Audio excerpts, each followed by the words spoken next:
Il était une fois un jeune homme qui s'était installé sur une petite place en plein soleil. Sur sa tête, un grand chapeau le protégeait de la chaleur. Devant lui, une petite table sur laquelle étaient disposés quelques objets et quelques outils. Il les regardait, les déplaçait et les prenait dans ses mains.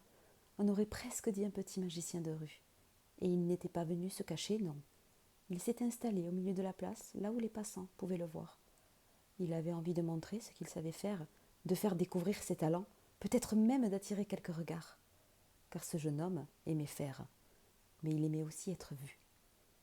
Il avait envie d'agir, de créer, de transformer une idée en quelque chose de concret. Pourtant, son regard tourné vers la gauche et vers le bas semble nous raconter autre chose. Il reste attaché à son passé, à ce qu'il a vécu, à ce qu'il connaît, à certaines expériences ou certains souvenirs qu'il garde encore avec lui. Puis il prend sa baguette, et il y a quelque chose de particulier dans sa façon de la tenir, presque avec tendresse, comme s'il avait un véritable attachement à ce qu'il faisait. On remarque aussi ses mains, avec ce doigt supplémentaire, comme si une capacité particulière lui avait été donnée. Mais regardez bien sa table, elle semble n'avoir que 3 pieds, et le 4e pied, c'est lui, comme s'il était lui-même le dernier point d'appui de ce qu'il était en train de construire. Sans lui, ses outils resteraient simplement posés là. C'est lui qui va leur donner vie. Alors il se met au travail. Mais voilà.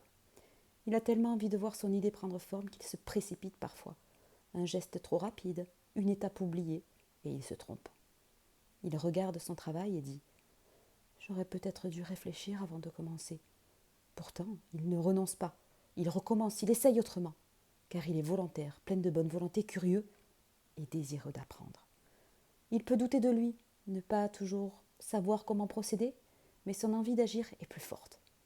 Petit à petit, il comprend que les outils devant lui sont déjà des ressources. Il n'a pas besoin de tout maîtriser. Il doit simplement apprendre à s'en servir. Et sous ses mains, quelque chose commence à prendre forme. Une idée devient une création, une envie devient une action. Et les passants commencent à s'arrêter pour regarder. Le jeune homme sourit.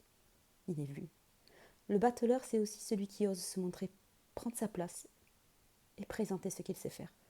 Ses outils, sa table et le fait qu'il travaille en plein air peuvent également évoquer le travail manuel, l'artisanat ou une activité extérieure. Mais surtout, il nous rappelle une chose. Avoir les outils ne suffit pas. Il faut être celui qui agit. Le battleur crée, expérimente. Il se trompe, il apprend. Il peut encore regarder derrière lui. Mais il ose transformer ce qu'il a entre les mains en quelque chose de nouveau. Il ose se mettre en mouvement et se montrer au monde.